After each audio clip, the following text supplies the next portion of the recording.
Congratulations, you're at step number 5.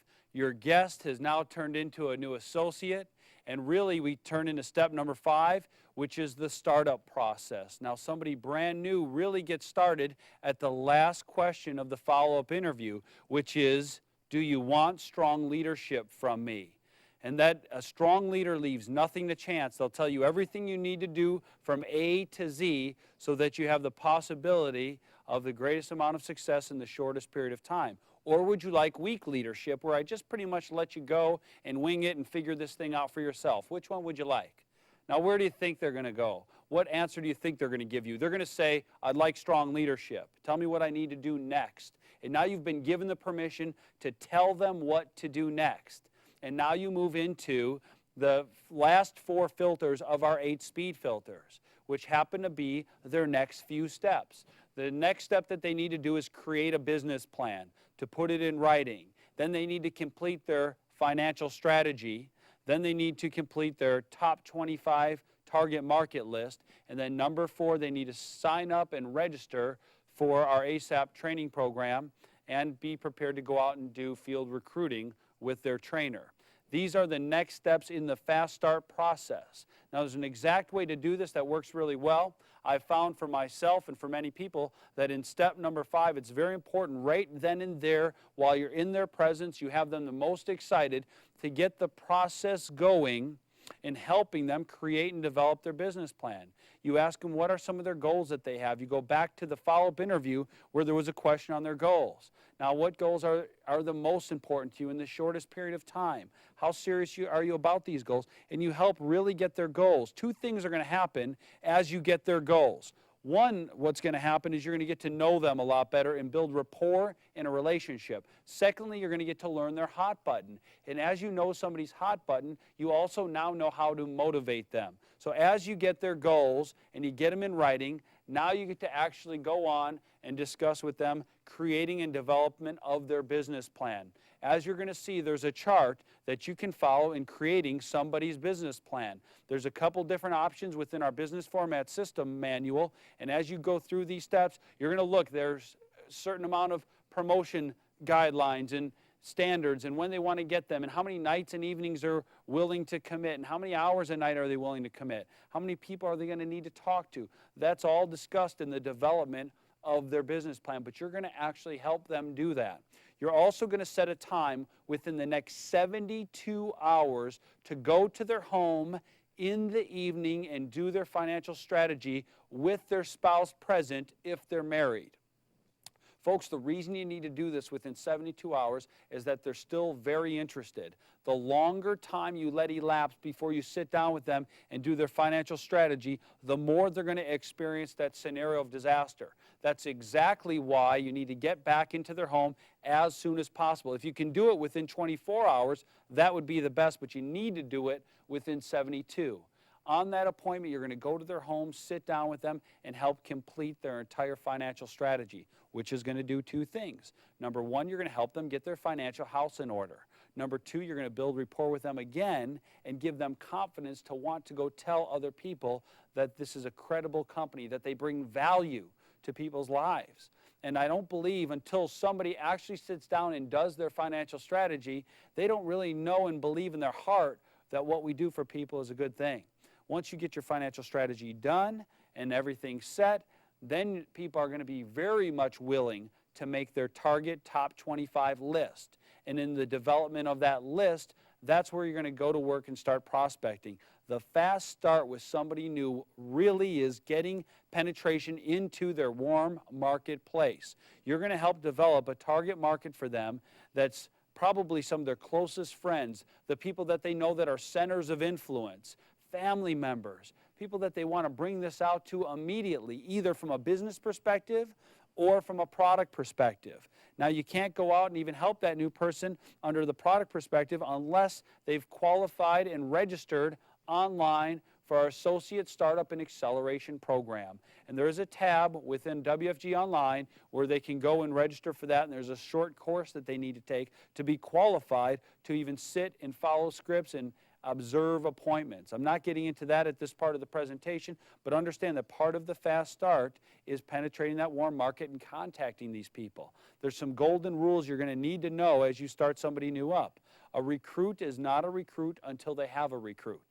A lot of people are so excited because somebody new has joined them in the business. The way I look at it is that person is dying out of the business from the minute they sign their membership agreement all the way up until the time when you get somebody new in the business as part of their organization. That solidifies them. They've got something to lose now, so they're more locked in at that point. But a recruit is not a recruit until they have a recruit, and a leg is not a leg until it's 4 deep. So as you start to understand the golden rules, you also understand why it's important to quickly get out into their warm market. The mistakes a lot of new people make is they tell their new person to go bring 3 guests to the new meeting. That's like telling your brand new baby at home to go change their own diapers and feed themselves. You wouldn't do that, would you?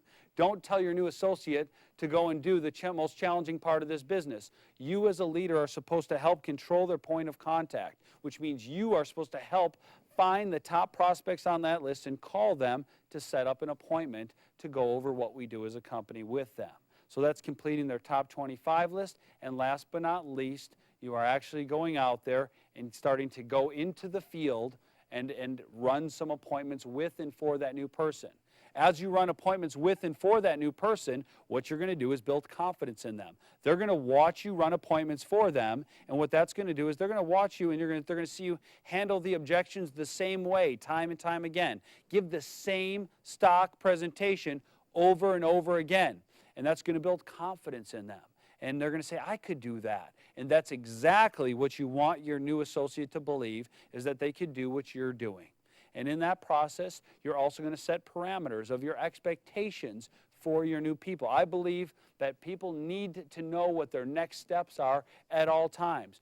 Brand new people need to know that we expect them to get licensed in a short period of time, that we expect them to complete their financial strategy, that we expect them to be registered, not only for our next big convention, but also committed to a minimum attendance for our weekly presentations and corporate overviews. We also want them to be on VoiceCom, which is our communication system for our entire organization. We also want to let them know that they need to understand and believe in all of our exchange principles. And we've got different exchange principles in this business, and I'm going to go over them very briefly now. At first, there's the personal sale exchange. That's when somebody new gets into the business. If you believe in what goes around comes around, you'll understand the philosophy of the exchange principles. When you're brand new and you get into the business, you're supposed to let the person who has introduced you to the business, or the first licensed person in that organization, be your agent on your financial services business. Not wait until you get licensed to do your own. Let somebody else help you and show you how it works. Once you become licensed, you then have the right to go and help all your new people that you introduce to the company with their finances. Secondly, there's the promotion level exchanges. The promotion level exchanges are, everybody starts as an associate, and they have to climb that ladder just like everybody else does. And you start at a position with great opportunity ahead of you, but you've got to climb that ladder. So that's an exchange. Another exchange is the ASAP training exchange. Instead of waiting until you're fully licensed to go out and experience what the presentations look like and what a client interaction looks like, get started on it right away. And then as soon as you become licensed, you will become an ASAP trainer, hopefully in a short period of time, and be able to go train new people. That's an exchange principle. And then there's also the builder's exchange, one of the greatest exchanges, I believe, in my mind. Somebody's going to help you build your organization. They're going to spend many hours, many evenings running appointments for you while you're at your job, in your cubicle, somewhere else. At some point at which you're going to get promoted to marketing director, the promoting marketing director gets to choose one of the legs, probably that they built in the first place, and that leg's going to remain in their base shop as you become a marketing director. I think it's so important to understand that you give up one exchange leg as you go to marketing director to your promoting marketing director. Now, for the rest of your career, every marketing director you produce and that you've helped that person build their organization, you keep an exchange leg as you promote them. It gives both the person who's getting promoted an opportunity to have somebody else work diligently building their business, and the promoting marketing director not to lose anything in the promotion of that new person, which helps everybody have the same goal in mind, which is to get people promoted, get people up the ladder in the company as quickly as possible. Folks, the fast start is going to be the differential between building a quick business, a large business, and having great success, and struggling every single time getting started. The question is, are you fast starting your new people? You need to get people off to a fast start. Well, here we are, step number 6, duplication. You've seen step number 1, prospecting and the making of the list. Step number 2, approaching and contacting people from that list. For what purpose? Step number 3, showing them a presentation. Only to do step number 4, which is follow up with them. Step number 5 is to start them up. And step number 6 is to duplicate it all over again. Take that new person right up to the front. Help them make their list. Help them contact that list. Invite to presentations. Follow up. Start those new people up. And duplicate it all over again. It's actually very simple, but it's the rapid repetition of these simple 6 steps that leads to an explosion in your business. We've all heard that before, and it's so true. The question is, are you running these systems? Are you running these 6 steps? Many people say that they're running a system, and I believe that they're running a system. The question is, are they running the system? And these 6 steps all together create our system, our business format system. In step number 6, we have to remember also some of the basics. You need to maintain a recruiter's mentality and a builder's mindset. A recruiter's mentality is nothing more than constantly in your mind thinking of adding new associates to your organization. What a great opportunity it would be. Would you rather have the efforts, 1% of the efforts of 100 people or 100% of your own efforts? Of course, most people would want at least 1% of the efforts of 100 people, because to double their overall production, they'd only need everyone to do 2%. The recruiter's mentality has to do with going wide, adding more and more direct frontline leaders. The builder's mindset has to do with building and developing that front line of people into leaders. And the way you build that front line into leaders is you help them develop. You help them understand the system. You help build their organization as well as their mentality, and you help do something called taprooting. Taprooting is an art of helping somebody brand new get somebody onto their team. Then you build a relationship with that brand new person and help them get somebody onto their team.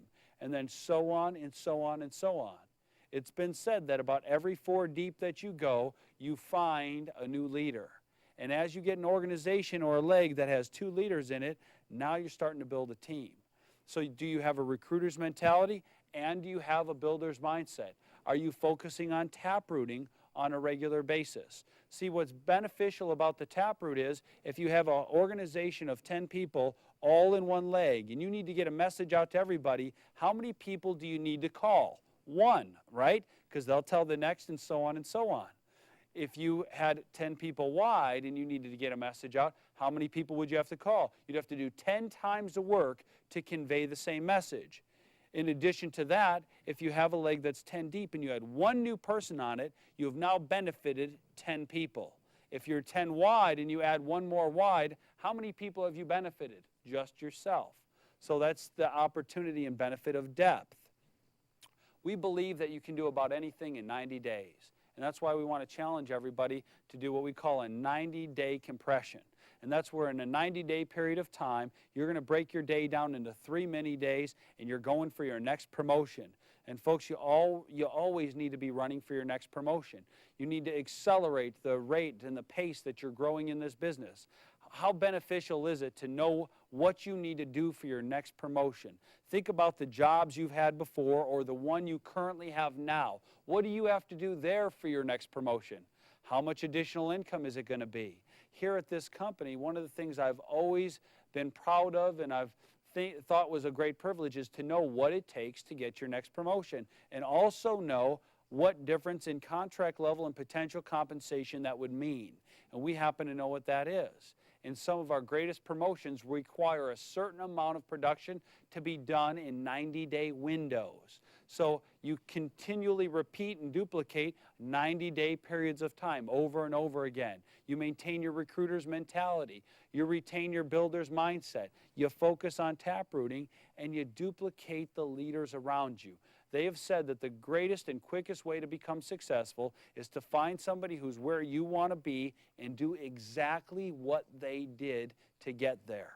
That's the quickest way. And I believe, folks, that as you're duplicating, you want to not only duplicate what your leadership is doing, but also the way that they're thinking. And to duplicate the way that they think, you need to read the books that they read. You need to attend the seminars that they attend. As I was coming up in the business, the people who mentored me and led me, they told me what books to read.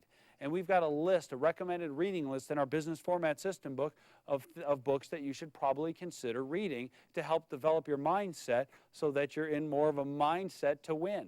And I don't believe that just life in general creates this positive, optimistic, I'm going to win mentality. But here at our company and within our system, that's one of the areas we focus on the most, is the way you think about things. So folks, step number 6 is to duplicate over and over and over again the first 5 steps with every new person. Can you stay consistent? Can you not get bored of the basics?